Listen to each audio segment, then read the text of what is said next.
कर्पूरगौरं करुणावतारं संसारसारं। ओम शिवाय, जय माता दी। पुनः स्वागत है आप सभी का। थोड़ा सा अलग विषय ले लेते हैं। एक ऐसी स्थिति जो जातक के साथ अगर जो है प्रभावित हो जाती है, तो जातक जो है एक ही समय पर दो आयामों में, दो डायमेंशंस में, दो अलग अलग डायमेंशन में जो उसका आत्म तत्व है, उसका जो स्मृति रूप है, वो पितृयोनि में भी जाता है और प्रेत योनि में भी जाता है एक साथ। तो उसके पश्चात कोई पूजा पाठ अगर करवाई जाती है उसके कल्याण के लिए श्राद्ध पक्ष में, तो एक ही पक्ष तक पहुंचा जा सकता है। यानी कि या तो पितृ जो योनि है उस तक पहुंचा जा सकता है शुभ कर्म के द्वारा, या जो प्रेत योनि है उस तक पहुंचा जा सकता है। आइए पहले समझते हैं कि ये स्थिति कब होती है। तो पहले समझिए कि पितृयोनि किसको प्राप्त होती है। पितृयोनि उसी को प्राप्त होती है जिसके आगे कोई भी ब्रांच नहीं होती है। यानी उसके आगे डायरेक्ट उससे उत्पन्न हुआ, उसको पानी देने वाला कोई भी सदस्य अगर नहीं है, तो क्या होगा, तो जो है वो पितरों में जाएगा ही जाएगा। जैसे कि गर्भ में शिशु जो है वो गर्भ में ही जो है एक्सपायर हो जाता है, किसी भी कारणवश ऐसा दुर्भाग्यवश अगर हो जाता है तो वो पितरों में जाएगा, पितृयोनि ही उसको प्राप्त होगी पहली दृष्टि में। उसके पश्चात जो है जो डिलीवरी हो गई है, बच्चा अगर आ गया है और किसी दुर्घटना की वजह से जो है उसकी डेथ हो जाती है, मृत्यु हो जाती है, तो वो भी पितरों में जाएगा। तीसरी कंडीशन है कि उसका विवाह अगर नहीं होता है तो वो ऐसे ही जो है गृहस्थी धर्म में नहीं आता है, गृहस्थाश्रम में प्रवेश नहीं होता है उसका, तो भी जो है वो पितृयोनि में जाएगा।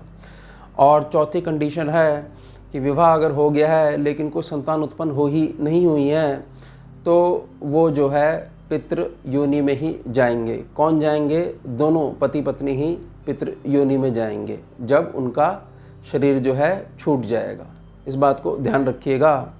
अगर जो विवाह जो है, जो हमारी जो सनातन जो परंपरा है उसके अनुसार जो अग्नि के 4 फेरे हुए हैं और उत्तम दान कर दिया गया है कन्या का, तो ही कन्या जाएगी, अदरवाइज़ कन्या नहीं जाएगी। मेरी बड़ी प्रार्थना रहेगी। ये बड़ा सूक्ष्म विषय है और स्कैनिंग के पैनल का विषय है, जिसको कई सालों तक रीड करने के पश्चात समझने का प्रयास करा गया है। यह कोई ऐसा विषय नहीं है कि आप इस पे एक प्रकार से प्रश्न जो है पूछने का प्रयास करो कि भाई अगर ऐसा हो तो क्या होगा। इसका मूल यही है कि जिसके आगे कोई ब्रांच नहीं है, तो जब कन्या का जो दान हो गया है तो वो आपके कुल में आ गई है, तो उसके आगे कोई ब्रांच नहीं है, तो वो उसकी जो संख्या जो गिनी जाएगी वो पितरों में गिनी जाएगी। अब ऐसी अवस्था समझिए कि जब कोई आगे ब्रांच नहीं है, तो जातक जो है वो जब मृत्यु को प्राप्त होगा तो पितरों में जाएगा ही जाएगा। अब इसके साथ में प्रेत योनि कैसे जुड़ जाएगी? प्रेत योनि का अर्थ यही है कि किसी भी कारण से जो है बहुत भारी दुख के साथ, किसी भी घटना से प्रभावित होकर बहुत दुख हो गया है और व्यक्ति जो है स्वयं अपने प्राण ले लेता है या सुसाइड कर लेता है, आत्महत्या जो है करने पे विवश हो जाता है, तो उसके पश्चात पहले तो उसको लगता है कि ऐसा करने से जितनी मेरी समस्या है वो सब की सब खत्म हो जाएंगी, लेकिन समस्या ख़त्म नहीं होती है बल्कि बढ़ जाती हैं, क्योंकि उससे पहले शरीर था। पंच तत्वों का शरीर आपको कर्म करने का अधिकार देता है। हर समस्या से बाहर आने के लिए आपके पास ये शरीर है, मंथन करो और आगे बढ़ो। लेकिन दुर्भाग्यवश उस समय बुद्धि बंध जाती है, काल आकर खड़ा हो जाता है या प्रारब्ध आके खड़ा हो जाता है या कुछ और अन्य कारण जिसकी वजह से व्यक्ति विवश हो जाता है और अपने प्राणों को हर लेता है, ले लेता है। इसके पश्चात जो योनि प्राप्त होगी उसको बोला जाएगा प्रेत योनि बोला जाएगा। और उसके आगे कोई ब्रांच नहीं है तो वो कहाँ जाएगा? वो प्रेतों में भी गिना जाएगा और पितरों में भी गिना जाएगा। अब यह प्रश्न उठता है कि एक ही समय पे दो योनि कैसे भोग सकता है? तो बात बिल्कुल ठीक है आपकी, एक समय पे दो योनि नहीं भोग सकता है, लेकिन यह जो योनि है वो स्मृति के आधार पर भोगी जाती है, क्योंकि शरीर नहीं है। तो सूक्ष्म शरीर के दो हिस्से हो जाएंगे, ऐसे मान लीजिए। चेतना का स्तर एक ही रहेगा, चेतना का स्तर वही रहेगा कि जो उसका अंतिम समय में जो क्रिया चल रही थी कि भाई मैं इसके कारण जो है अपने जीवन में यह डिसीजन ले रहा हूँ और ये घटना को अंजाम दे रहा हूँ, तो वही बार बार रिपीट होती रहेगी और कर्म करने का अधिकार नहीं है, तो वही संकल्प बन जाएगा। तो वो सूक्ष्म शरीर है वो दो हिस्सों में बट जाएगा। ये पूर्णतः प्राकृतिक ही रहेगा और उसमें दो जगह वो विचरण करेगा, एक पितृयोनि में विचरण करेगा और प्रेत योनि में विचरण करेगा। और अभी तो समझना ठीक नहीं रहेगा, लेकिन जो है उस समय जो ये योनियाँ होती है इन पे जो हमारी जो धरती है इसकी ग्रेविटी काम नहीं करती है, यानी कि ये जो जितनी भी योनि हैं सूक्ष्म शरीर की, ये धरती को स्पर्श नहीं करती हैं, यानी कि वो हवा में फ्लोट करते हैं। आगे हम समझेंगे कि ये क्या है और कैसे होता है और पहचान कैसे हो और पता कैसे लगता है।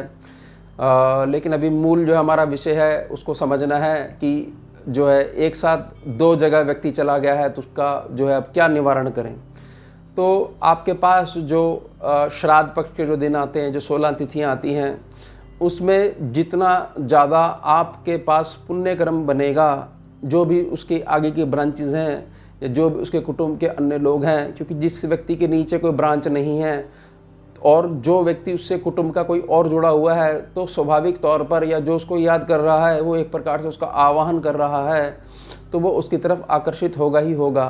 क्योंकि ज्ञान दृष्टि यह कहती है कि कोई कहीं नहीं जाता है, एक प्रकार से वस्त्रों की तरह ही शरीर जो है बदला गया है और वो जो था उसके कर्म उसके साथ और हमारे कर्म हमारे साथ। लेकिन जो बहुत ज़्यादा जुड़ा हुआ होता है परिवार का कोई सदस्य, कुटुंब का कोई सदस्य, तो वो एक बहुत बड़ी गलती कर लेता है कि जिस अवस्था में वो जो प्राण जो गए हैं वो अवस्था ही रिपीट होगी। भले ही वो धर्मात्मा रहा हो पूरे जीवन भर, वो लागू नहीं रहेगा। लास्ट में जब उसके प्राण निकल रहे थे उस समय जो भावना प्रबल थी वो भावना ही बार बार रिपीट होगी और वो भावना जो है अब बदली नहीं जा सकती है, क्योंकि आपके पास शरीर नहीं बचा है। तो जाने अनजाने वो उससे जुड़ जाता है और एक प्रकार से उसको नाम दे दिया जाता है कि अमुक व्यक्ति पे पितर आते हैं या सवारी आती है। लेकिन होता ये ऊर्जा का स्तर ही है और ऊर्जा का स्तर उसी के पास आता है जो उससे जुड़ना चाहता है, चाहे वो जानबूझ के जुड़ना चाहता है, चाहे अनजाने में अज्ञानता में वो उसको याद करता है तो वो जुड़ जाता है। तो जो उसके जो कर्म रहे होंगे, यानी कि जो उसकी भावना रही होगी अंतिम समय में, तो वो व्यक्ति जो उससे जुड़ जाता है अब, तो उसके साथ भी वो घटित होने लग जाता है। अब इसका मूल ऐसे समझिए कि अगर कोई केस ऐसा है तो उसमें जो उनके घर वाले हैं उनको ऐसा क्या करना चाहिए कि जिससे कि जो पितृयोनि में गया है वो पितृयोनि वाले का आगे जन्म हो जाए और वो पितरों से अलग हटकर हमारे पूर्वजों में चला जाए। इसके अलावा जो भी हैं जिनके आगे ब्रांचेज हैं वो हमारे पूर्वजों में गिने जाएंगे, यानी कि जितने हमारे पूर्वज हैं उसमें से जिसके आगे ब्रांच नहीं है वो पूर्वज में भी गिने जाएंगे और पितरों में भी गिने जाएंगे, और जिनके आगे ब्रांच है उनको केवल हमारे पूर्वज कहा जाएगा। ये पूर्वज और पितरों में मूल आपका डिफरेंस हो गया, ये अंतर हो गया। तो जितना ज़्यादा आप जो है धर्म करोगे और जितना पुण्य फल जो है कमाओगे और धर्म जितना ज़्यादा आपके परिवार में रहेगा, यानी कि भूखे को भोजन और प्यासे को पानी जो है जितना रहेगा, तो वो पुण्य फल का जो ऊर्जा है वो जैसे ही आपके परिवार में कुटुंब में फैलने लगेगी, भले ही आप किसी को संकल्प लेकर हाथ में जल लेकर दान करो या नहीं करो, वो ऑटोमेटिकली जो गैप्स बने हुए हैं, यानी कि परिवार का कुटुंब में कोई भी अटका हुआ सदस्य है जो पितरों में गया हुआ है, तो वो उससे ऊंचे के लोक में, और पितृलोक जो है उससे नीचे पृथ्वीलोक है और पितृलोक से ऊपर सीधा स्वर्गलोक है। उसके बाद फिर महरलोक है, जनलोक है, ये ऐसे लोक हैं। तो ऊर्जा रूप में कोई कहीं नहीं जाता है। एक प्रकार से जो ये शब्द है कि पितरों की मुक्ति होगी, मुक्ति नहीं होती है किसी भी ऊर्जा की, उसका रूपांतरण होता है। यानी कि हाँ, यह कह सकते हैं कि पितृयोनि से मुक्ति हो गई, अब वो ऊंचे लोकों में विचरण कर रहा है। लेकिन जैसे ही आपका पुण्य फल बंद हो जाएगा और पाप कर्म बढ़ने लग जाएंगे, तो जितने आपका पूर्वज है और जितना पितृ है वो जिस डायमेंशन में स्मृति के रूप में बैठे हुए हैं वो वहाँ से नीचे आना शुरू कर देंगे। इसलिए जो ये हमारे ऋषि मुनियों ने, संत भगवान ने जो ये नियम दिए हैं 16 तिथियों के, श्राद्ध पक्ष के, ये बहुत उत्तम दिए हैं। इसमें जी भर के आप सेवा करिए, उनके दिए गए सद्वचनों का पालना करिए। आपके पिता हैं, आपके माता हैं, बड़े भाई हैं, ये कोई भी अन्य सदस्य है, उनके लिए प्रार्थना करिए, भगवान से बहुत प्रार्थना करिए। और जो भी शुभ कर्म आप करो, उससे जो भी पुण्य फल उत्पन्न हो उनको दान करिए कि भैया आपको फल प्राप्त हो और भगवान आपका कल्याण करें। इसके पश्चात अब जो प्रेत योनि की, ये तो आपने समझ लिया कि जैसे जैसे पुण्य फल बढ़ेगा तो जो पितरों में अटके हुए हैं वो स्वाभाविक रूप से, भले ही आपको अपने परिवार की, अपने खानदान की, कुटुंब की हिस्ट्री नहीं पता है, और यह भी हो सकता है कि आपको ज्ञान ही नहीं है, और यह भी हो सकता है कि आपको ज्ञान है, लेकिन यह बहुत लंबा प्रोसीजर है। इसमें यह नहीं है कि केवल 3 पीढ़ियाँ ही काउंट होंगी। हो सकता है आपकी 300 पीढ़ियों में मान लीजिए 10 पितृ हों और जिनका अभी तक कोई कल्याण नहीं हो पाया है, और आपके ज्ञान में केवल 2 ही पितृ हैं, जैसा कि बड़ों ने आपको बताया है। बाकियों का कोई एक प्रकार का रिकॉर्ड नहीं है आपकी स्मृति में, आपकी जानकारी में। तो जैसे आप पुण्य कर्म करते जाओगे तो ऑटोमेटिकली उनका फल जो है ईश्वर वहाँ ट्रांसफ़र कर देंगे। तो आपको क्या करना है, पुण्य बना के रखना है। तो ये हो गया आपके पितृयोनि की। अब प्रेत की बात समझिए।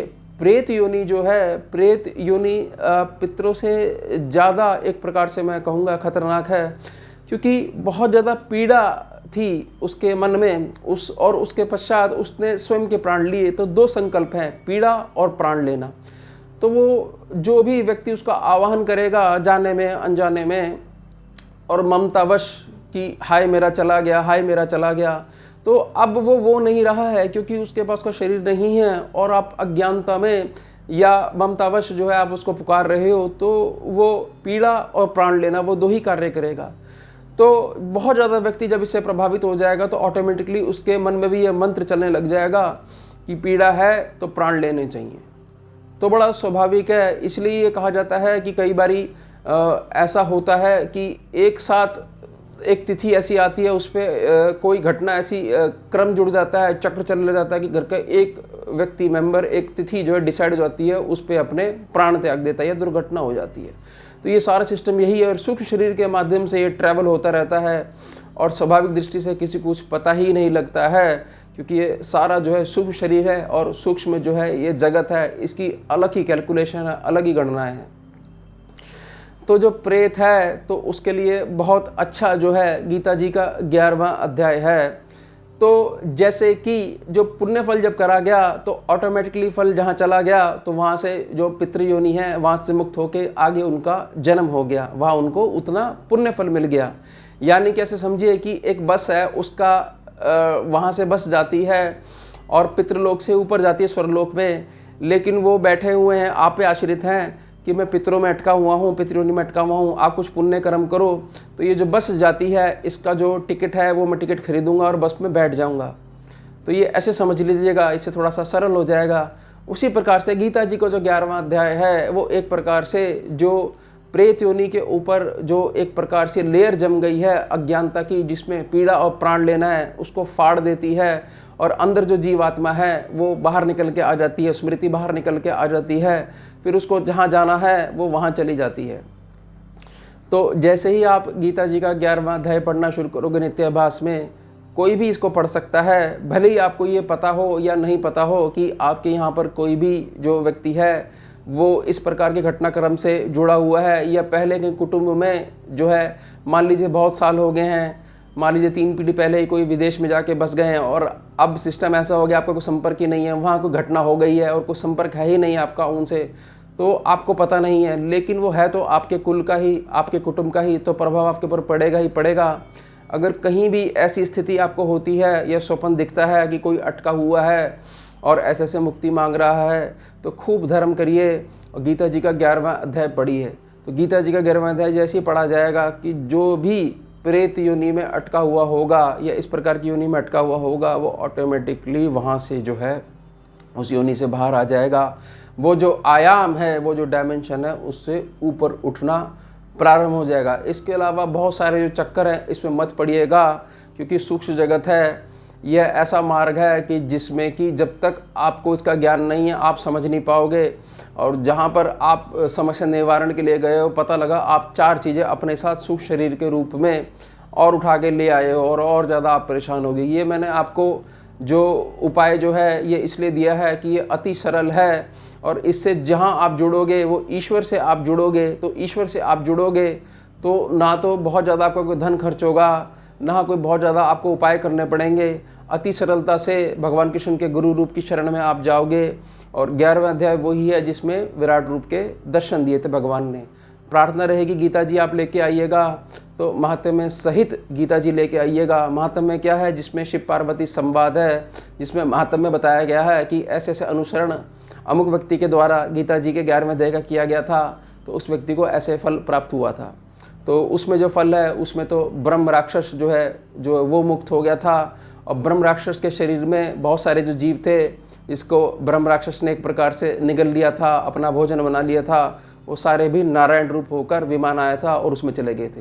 तो ब्रह्म राक्षस तो प्रेत योनि से बहुत ज़्यादा ताकत रखता है।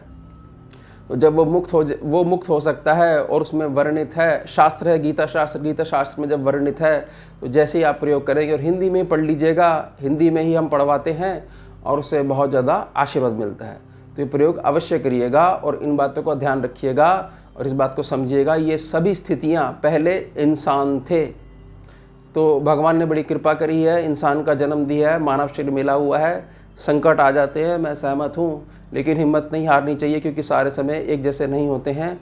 प्राण ले लेना, आत्महत्या कर लेना किसी भी समस्या का हल नहीं है, क्योंकि उसके पश्चात आप कुछ नहीं कर पाओगे। आप चीखोगे, चिल्लाओगे, बोलोगे, और वही जो आपके अपने हैं वो सुन नहीं पाएंगे, क्योंकि वो असमर्थ हैं और आपके पास कर्म करने का अधिकार नहीं है। आप विवश हो जाओगे कि वही चीज़ रिपीट होगी जो आपके अंत समय में आपके साथ बनी हुई थी। बहुत अच्छे से अपना जीवन जीना चाहिए।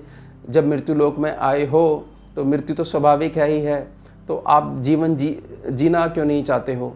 आप ऐसी स्थिति क्यों उसमें? ठीक है, मैं सहमत हूँ कि इतना दुख इतना हावी हो गया कि हम उसको कंट्रोल नहीं कर पाए और हमें ऐसा स्टेप उठाना पड़ गया, लेकिन जो है उस स्टेप्स के बाद किसी प्रकार की आपको कोई कल्याण वाली भावना नहीं मिलती है, और उसके पश्चात आप विवश होकर जो है देख रहे होते हो कि मैं ऐसा कर रहा हूँ, ये मेरे अपने हैं, मैं इन्हीं की ऊर्जा खा रहा हूँ। तो इसका कोई मूल नहीं बनता है, क्योंकि आपका फिर जो भोजन जो है, जो स्थिति में आप पहुँच गए हो, तो भोजन जो है आपके जो अपने हैं या जो कोई भी व्यक्ति आपसे जुड़ा हुआ है, उसकी प्राण ऊर्जा आप खाने लग जाते हो। तो सोचिए, ये जीवन अच्छा है आपका, ये सूक्ष्म जगत में आप भटक रहे हो, या वो जीवन अच्छा था? जब तक शरीर था तब तक तो आपके पास हर प्रकार का चांस था कुछ ना कुछ इम्प्रूवमेंट करने के लिए, लेकिन जो है आप परिश्रम से डर गए, या एक प्रकार से एक ऐसी स्थिति आ गई जिसने आपको दबा लिया। तो भगवान का नाम लीजिए, शिव नाम का जाप करा करिए और थोड़ा हिम्मत रखिए और जीवन बहुत अच्छे से जिए। अब मिलते हैं आपसे अगले भाग में नए विषय के साथ। जुड़िए और जोड़िए। ओम शिवा जय मां। सारम भुजगेन्द्रहारम कर्पूर गौरम करुणावतारम